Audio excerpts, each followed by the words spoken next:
तो दोस्तों कैसे हैं आप सब लोग। एक बार फिर से स्वागत है आपका मेरे YouTube channel study with Yogesh में। तो हम उत्तराखंड के पिछले सेशन में देखे थे कत्यूरी राजवंश या कार्तिकेयपुर राजवंश। तो आज उसी सेशन को हम थोड़ा सा बचा है, थोड़ा सा छोटा सेक्शन है, उसको हम आगे बढ़ाते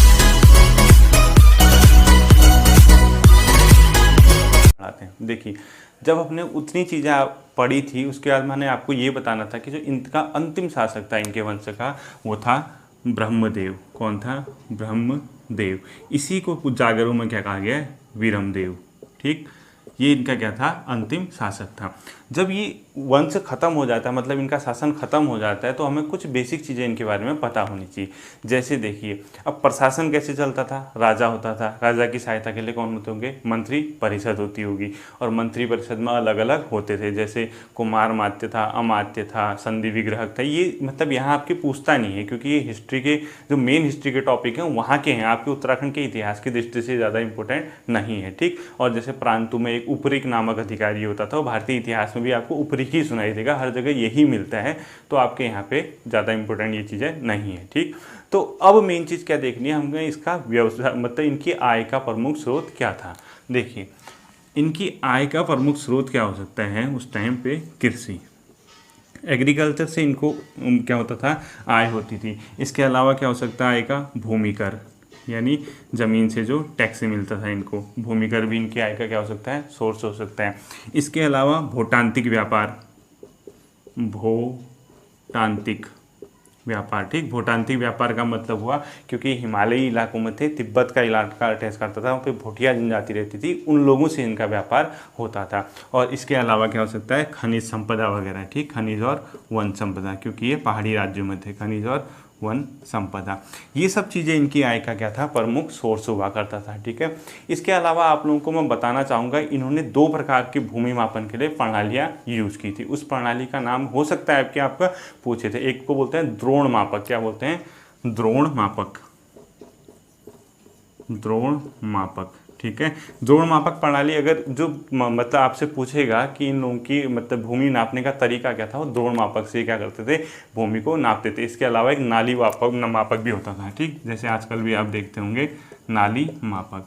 इससे क्या करते थे लोग? जमीन को या भूमि को नापते थे। ठीक है, अब देखिए इनके बारे में एक बहुत प्रचलित चीज़ है, जैसे आप लोगों को पता होगा, इन लोगों के टाइम पे क्या होता था? ब्राह्मणों को बहुत इनने आश्रय दिया था, यानी हर धर्म के प्रति ये सहिष्णु थे, अपने दरबार में बड़े बड़े विद्वानों को बुलाते थे। तो कत्यूरी राजवंश था इस मामले में बहुत ज़्यादा समृद्ध राजवंश था। ठीक, और कुमाऊँ का या उत्तराखंड का पहला ऐतिहासिक राजवंश भी कह सकते हैं आप, खासकर कुमाऊँ का, क्योंकि इनको सूर्यवंशी भी कहा जाता है। ठीक है, बद्रीदत्त पांडे ने इनको क्या कहा था? सूर्यवंशी। ये भी आपसे क्वेश्चन में पूछ सकता है कि किनको सूर्यवंशी नाम से भी जाना जाता था, या किसने इसको सूर्यवंशी का नाम भी दिया था। आपको आंसर पता होना चाहिए, BD पांडे, यानी बद्रीदत्त पांडे। ठीक है, BD पांडे ने इनको क्या कहा था? सूर्यवंशी। इन लोगों ने एक और प्रथा का प्रचलन किया था, जैसे इनका राजा मर जाता था, उसकी डेथ हो जाती थी, उसके बाद उसकी आत्मा को पूजने का जो प्रचलन था इन्हीं के टाइम पे शुरू हुआ था। आप लोग आजकल भी देखते होंगे हमारे कुमाऊँ और गढ़वाल में, जैसे कि मृत आत्मा होती है उसको पूजने की प्रथा होती है, वो भी किन की देन थी? कत्यूरी राजाओं की देन थी। ठीक, ये तो इसके बारे में बेसिक चीज़ होगी। अब देखिए, आपके एग्जाम के लिए बहुत इंपॉर्टेंट चीज़ मैं आपको बताता हूँ। स्थापत्य कला का स्वर्णकाल अगर आपसे उत्तराखंड में किसका राजवंश से पूछेगा तो कत्यूरी। ठीक, स्थापत्य यानी जो मंदिर निर्माण, मूर्तिकला निर्माण, इन सब का जो स्वर्णकाल था उत्तराखंड में, किसका काल था? ये कत्यूरी राजवंश का था। इसमें इन लोगों ने क्या किया था? देखो, अनेक पाषाण का यूज किया था और काष्ठ का भी यूज़ किया था, यानी लकड़ी का, स्थापत्य कला में। ठीक है, सर्वाधिक समृद्ध था इनके टाइम पे, ये सर्वाधिक समृद्ध। ठीक, जैसे मूर्तियों का निर्माण हो गया, मंदिरों का निर्माण, जैसे आप लोग देखते होंगे बागेश्वर, बैजनाथ, जागेश्वर, सोमेश्वर, गोपेश्वर, इन जितनी जगहों में शैव मंदिर हैं, ये सब किसकी देन है? इन्हीं लोगों की देन है। तो हम इसी को पढ़ेंगे, यही आपके इंपॉर्टेंट एग्जाम के लिए क्या है? इंपॉर्टेंट है। देखो, मंदिर निर्माण की शैली,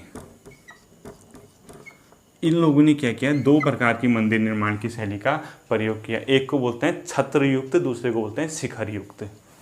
क्या बोलते हैं? एक को छत्र युक्त और दूसरे को बोलते हैं शिखर युक्त। अभी समझाता हूँ क्या होते हैं शिखर युक्त। ठीक है, छत्र युक्त का क्या मतलब है?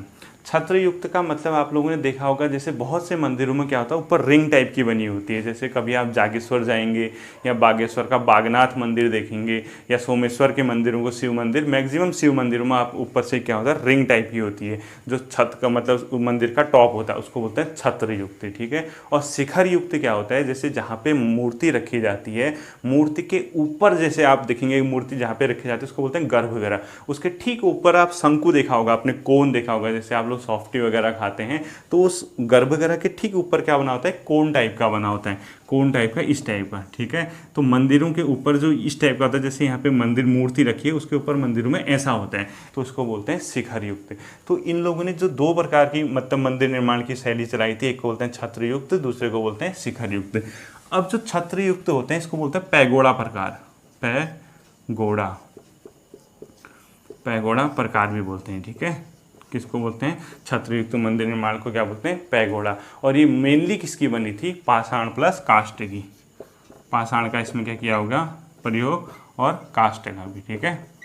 और शिखर युक्त भी इन लोगों ने चलाई थी। बहुत से मंदिरों के इसमें क्या मिलता है एग्जाम्पल। तो आपको सिर्फ ये याद रखना है कि इनका जो काल था वो स्वर्णिम काल था स्थापत्य कला के लिए। जितने भी मंदिरों का इन्हें निर्माण किया सब मैक्सिमम मोस्टली इन्हीं के देन है जो शैव मंदिर वगैरह बने थे, ठीक है। इसके अलावा देखिए पाषाण निर्मित तो थे ही थे और वर्गाकार भी होते थे, कहीं कहीं स्क्वायर टाइप का बनाते थे, वो ज़्यादा इंपॉर्टेंट आपके लिए नहीं होने वाला है, ठीक है। दूसरा इन लोगों ने क्या किया था, मंदिरों के अलावा मूर्ति का निर्माण किया था। मूर्तियों का भी बहुत जगह क्या किया था इन लोगों ने निर्माण किया था। वही बनेंगी ये भी, या तो पाषाण की बनी होंगी पत्थरों की, या किसकी बनी होंगी आपका काष्ठ की। उसी में एक बहुत फेमस चीज़ है हरगौरी मूर्ति, ठीक है, जो कि आपके काली मठ के पास पाई जाती है। हरगौरी, हरगौरी की मूर्ति, ठीक, की मूर्ति ये कहाँ पाई गई है, काली मठ के पास, काली मठ।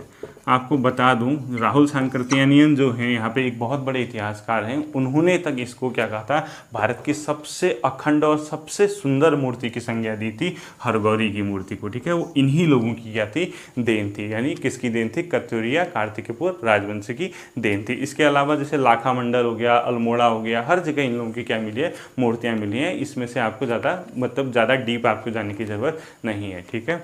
मूर्तिकला और स्थापत्य कला का ये क्या था, स्वर्णकाल था, ठीक। देखिए इस वंश के बारे में बेसिक चीज़ें इतनी ही हैं। अब जो आपके एग्जाम के लिए जो बहुत ज़्यादा इंपॉर्टेंट क्वेश्चन होते हैं उनमें से क्या था, वही अभिलेख वाला क्वेश्चन। देखिए मेनली इनके 8 अभिलेख मिले हैं, कहीं कहीं 9 भी लिखा है, जैसे यशवंत कठौत की बुक पढ़ेंगे वो 9 देते हैं, अब 9वें को स्पष्ट नहीं बताते हैं।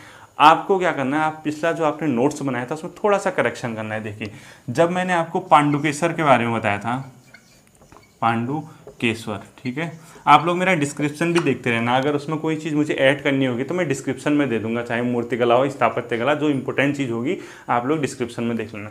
देखिए पांडुकेश्वर जो ताम्रपात्र था उसमें मैंने 3-4 के नाम बताए थे आपको। एक तो ललित सूर्यदेव का रखना है, ठीक है, ललित सूर्यदेव या ललितेश्वर, वो तो रखना ही रखना है। इसके 2 मिले हैं, 2 ताम्रपात्र, और उत्तराखंड में जैसे इस वंश के थे सर्वाधिक इसी के मिले हैं, किसके, ललित सूर्यदेव के। इसके अलावा ललित सूर्यदेव के अलावा पद्मट देव और सुभिक्षिराज के भी मिले हैं, पद्मट देव और सुभिक्षिराज, सुभिक्षिराज, ठीक। अब आपको क्या करना है, देखिए आपको पता होना चाहिए ललित सूर्यदेव के पांडुकेश्वर से 2, पद्मट देव का 1 और सुभिक्षिराज का कितना मिल रखा है, 1 मिल रखा है। यानी टोटल मिला के जो पांडुकेश्वर ताम्रपात्र हैं उसमें से 4 हैं, 4 में से ललित सूर्यदेव के 2, पद्मट देव का 1 और सुभिक्षिराज का 1। आपसे क्वेश्चन पूछता है कि पांडुकेश्वर ताम्रपात्र में किससे संबंधित है किससे नहीं, आपको इन तीनों के नाम याद रखने हैं। अगर आपने पिछले वीडियो में अगर देखा होगा, शायद मैंने 63 देव भी यहीं लिखा है, उसको आप करेक्शन करके बालेश्वर चंपावत कर देना। अगर आपसे ये पूछता है कि बालेश्वर चंपावत में किस कत्यूरी शासक का मिलता है, तो आपका नाम क्या होगा, 63 देव, ठीक है, वो बालेश्वर में कर देना। इसके अलावा कहाँ से मिले थे, बागेश्वर से मिले थे, वो बताया था मैंने। किसका मिला था, त्रिभुवनराज या भूदेव का मिला था। और एक जो सबसे इंपॉर्टेंट जो सबसे फेमस बताया था, कंडार का बताया था मैंने आपको, कंडार ताम्र अभिलेख, ठीक है, ये सबसे इंपॉर्टेंट है आपका। ये आपसे पेपर में पूछ सकता है कि कंडार ताम्र अभिलेख किससे संबंधित है, तो आपको किसका बताना है, कंडार ताम्र अभिलेख ललित सूर्यदेव का, ललितेश्वर का, ठीक है। बालेश्वर वाला बता दिया मैंने आपको, ये इसके ताम्रपात्र से क्वेश्चन है। बाकी देखिए इसके फैक्चुअल क्वेश्चन क्या हो सकते हैं। कत्यूरी जो वंश था, सबसे पहले इस शब्द का प्रयोग जो किया था वो एटकिंसन ने किया था। किसने, एटकिंसन, ये एक इतिहासकार थे। इसने ही कत्यूरी शब्द का सबसे पहले क्या किया था, प्रयोग किया था। हो सकता है पूछ ले, वैसे पूछेगा नहीं इस टाइप का, ठीक है। इसके अलावा देखो, जैसे इस वंश का पहला शासक कौन बताया था मैंने आपको, वसंत देव या वासुदेव। उसके पीछे भी एक लॉजिक मानते हैं कोई। एक वासुदेव मंदिर है जोशीमठ में, वासुदेव मंदिर, ठीक है, ये पड़ता है जोशीमठ चमोली में। कुछ इस वासुदेव मंदिर पे एक चीज़ मिली, एक ताम्रपत्र या एक अभिलेख मिला है जिसमें वासुदेव कुछ एक शब्द लिखा है। उसी वासुदेव के आधार पे कोई ये मानता है कि वासुदेव जो थे मतलब इसकी स्थापना की थी। आपको वो नहीं देखना, आपको ये पता होना चाहिए कि वासुदेव मंदिर कहाँ है वो जोशीमठ में, किसने बनाया, कत्यूरी शासकों से वो संबंधित था, ठीक है। सर्वाधिक ताम्रपत्र मैंने आपको बता दिया ललित सूर्यदेव के। सूर्यवंशी किसने कहा, बद्रीदत्त पांडे ने। अंतिम बता दिया। इसके अलावा देखो आपको एक दो फैक्टर और बताता हूँ। इसमें जब मैंने आपको इसके शासकों के नाम बताए थे, प्रथम मैंने कहा था कि 14 शासकों के 3 पीढ़ियों ने शासन किया। प्रथम का मैंने क्या बताया था आपको, बसंत देव, ठीक, बसंत देव। अगर हो सकता है कि प्रथम वंश के बसंत देव का अंतिम पूछेगा तो आपको जाना है त्रिभुवन राज, ठीक है। इसमें अंतिम कौन था, त्रिभुवन राज, प्रथम वंश का अंतिम शासक, ठीक है। दूसरे वाला अगर आपसे पूछता है, दूसरे वाले का निम्बर था संस्थापक, निम्बर देव। और निम्बर देव वाले का अगर आपसे अंतिम शासक पूछता है तो आपको भूदेव की ओर जाना है। ये सब फैक्ट तेज पढ़ा रहा हूँ मैं आपको, छोटी सी वीडियो, मतलब ज़्यादा लेंदी नहीं खींचना चाह रहा हूँ, आपके वन लाइनर के हिसाब से, ठीक है। और अंतिम का जो मैंने बताया था सड़ोलादित्य, और सड़ोलादित्य का अंतिम अगर पूछता है वो सुभिक्ष राज, ठीक है। सड़ोलादित्य मैंने बताया था, यहाँ पे इसका अंतिम शासक कौन था, सुभिक्ष राज था, ठीक। अब देखिए, अब इसमें क्या हो सकता है, एक आध क्वेश्चन फैक्ट जैसे ये बन सकता है कि जैसे गढ़वाल में जो परमार वंश था, जो आप स्थापना हुई थी, जिसकी अजयपाल ने की थी, उसकी जो स्थापना हुई थी उस टाइम कत्यूरी शासक कौन था, उस टाइम कत्यूरी शासक वही सड़ोलादित्य था, सड़ोलादित्य, ठीक है, जो पहले मैंने आपको बताया था, अंतिम वंश का जो अंतिम शासक था सड़ोलादित्य। इसको भी आप लोग क्या कर लेंगे, नोट डाउन कर लेंगे, राइट डाउन कर लेंगे। एक लास्ट फैक्ट इसके बारे में है, एक प्रतिहार राजक था, उसका नाम था बाउक, प्रतिहार राजा का नाम था बाउक। बाउक ने किया था, एक मयूर नगरी थी यहाँ पे, यानी आप उसको कहते हैं मयूर राज्य, जिसको अभी आप उसकी राजधानी मूर्धज कोटद्वार के आसपास बताई जाती थी। जो बाउक ने आक्रमण किया था, बाउक, इसने आक्रमण किया था किस पे, मयूर राज्य पे, मयूर राज्य, ठीक। और ये पड़ता है दक्षिणी गढ़वाल में, यानी गढ़वाल का कोटद्वार का जो इलाका है।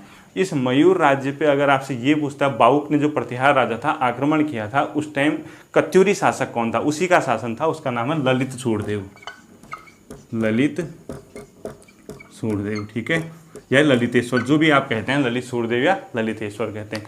देखिए, इस वंश के बारे में फिलहाल इतनी ही चीज़ें आपको देखनी है। इसके अलावा आप परीक्षावाणी पढ़ना, विंसर पढ़ना, आप चाहें तो अजय रावत जी, यशवंत कठोर, घनश्याम जोशी, किन्हीं की भी आप इतिहास में किताब पढ़ सकते हैं। इस टॉपिक को देखने के बाद आपको ज़रूरत नहीं कि कहीं आप ज़्यादा भागें, ज़्यादा फालतू की मार्केट में हज़ारों किताबें मिलती हैं उनके पीछे जाने की ज़रूरत नहीं है, खाली आपका टाइम भी बर्बाद होगा। तो फिर मैं अगले सेक्शन में आपके साथ फिर आऊँगा उत्तराखंड का एक और टॉपिक लेके, तो आप तब तक इसको पढ़िए, रिवाइज कीजिए। आपके लिए शुभकामनाएं, जल्द ही आप सफल होंगे, और बने रहना वीडियो से। Thank you.